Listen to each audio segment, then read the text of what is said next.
You haven't broke 100K yet, and the reason why could be because you're at the wrong dealership. If you're also thinking about getting into automotive sales, these are the 4 things that you need to look out for before you begin your journey into car sales. The first thing that you're going to need to look out for is how many used cars does that dealership have on ground. Look, the more used cars that dealership has on ground, the more opportunities that you're going to be able to get to make a paycheck. So when dealerships usually have a healthy supply of used cars, that usually shows me that they're still in the game, that they're still in the hunt, that they still want to grow, that they might want to open up more dealerships. That's going to create more opportunities for you. Now, when dealerships typically have low levels of inventory, what that shows me is that they really don't care. They really don't know how to recondition their cars. If they do recondition their cars, most of the time customers buy it and they have issues with their vehicles. And that's one thing that you don't want. You don't want to sell a car and a customer keep coming back to you because the safety was not performed properly on that car. But typically with dealers that have large inventories of used cars, you'll see that they're on their game. They recondition those cars fast. They recondition those cars correctly. Now, the other thing as well is that if they have a large inventory, you'll see that they'll price their cars sharply, meaning they will do whatever it takes to be the best deal in town, which is gonna enable you to sell more used cars, because that's the number one argument that clients usually have. And what is it? I want a better price. But if you can show them that you're the best deal in town, what is there really to think about? Why would you want a better price if I'm already the best deal in town, Mr. Customer? When you say the best deal, that means you want to make sure that you're not overpaying for a vehicle, correct? Perfect. Well, in this case, let me show you. This vehicle that you're purchasing today, not only does it have the best mileage, not only is our safety report impeccable,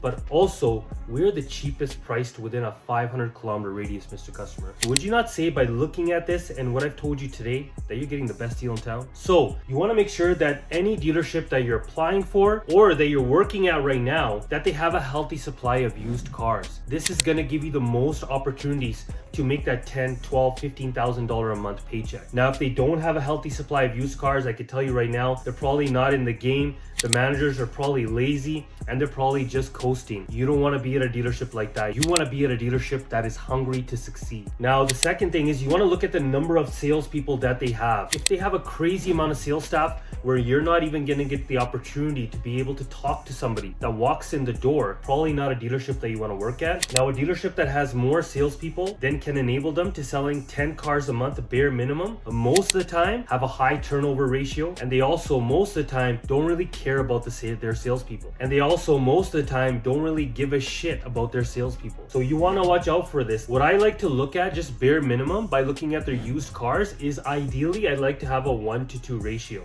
Okay, meaning if they have 100 cars on ground, you have about 5 sales staff. Typically at a dealership that is selling around 100 cars a month, you want to see them having around 10 salespeople on average, but I would say no more than that. So it's about a 10% ratio on the volume that they're doing, new and used. If you go into a dealership and you see the sales floor is just flooded, I can tell you right now, most likely they don't really care about their staff. Most likely they have a high turnover ratio, and most likely their training just completely sucks. The third thing that you want to watch out for is the way those managers, they desk their deals. Now, if you're at a dealership right now and you're not making minimum $10,000 a month, this could be the reason why that you're not getting there, because these managers, they're lazy. These managers, they don't want to go the extra mile. These managers don't want to go and talk to your clients. These managers don't know how to desk deals. When I say I'm desking deals, meaning when you go to your manager with a deal, the manager has to come up with a plan of how they're going to approach this deal. Are they going to put more money into the trade? Are they going to play around with the interest rate? Are they going to play around with the accessories that are on the vehicle? There's always something that can be done, but a lot of managers, they're honestly really lazy. They just want the easy deals. They just want the high grossing deals, and they don't want to chase volume.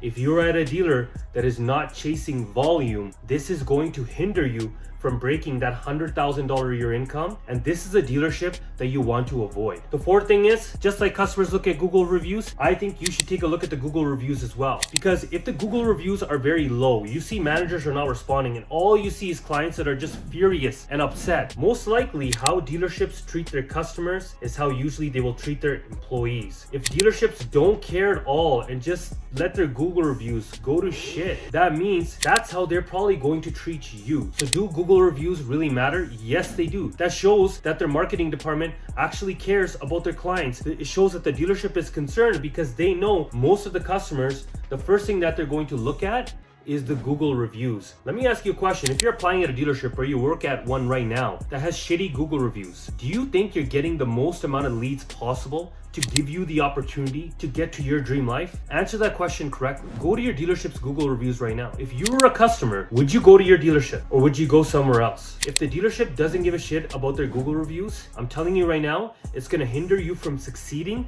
You're not gonna get as many leads, and you're also gonna have a lot of upset customers after they buy their car, because you can see clearly that dealership doesn't give a shit about customer service. So guys, these are the 4 points that you wanna watch out for when you're applying for a dealership. And also, if you're in the automotive industry right now and you haven't broken 100K yet, these are probably one of the 4 reasons why you haven't done that yet. Now guys, I'm gonna stop this video right now because a lot of you guys ask me questions and are looking for help. The best way to reach me is text me at 778-928-0430. I'll help you with anything that you need. Now let's get back to the video. So guys, to end this off, make sure you look at these 4 things. If you guys have any questions about these things, you can always reach out to me. But more importantly, if you got some value from this video, make sure you like and hit that subscribe button. And until next time, I'll see you later.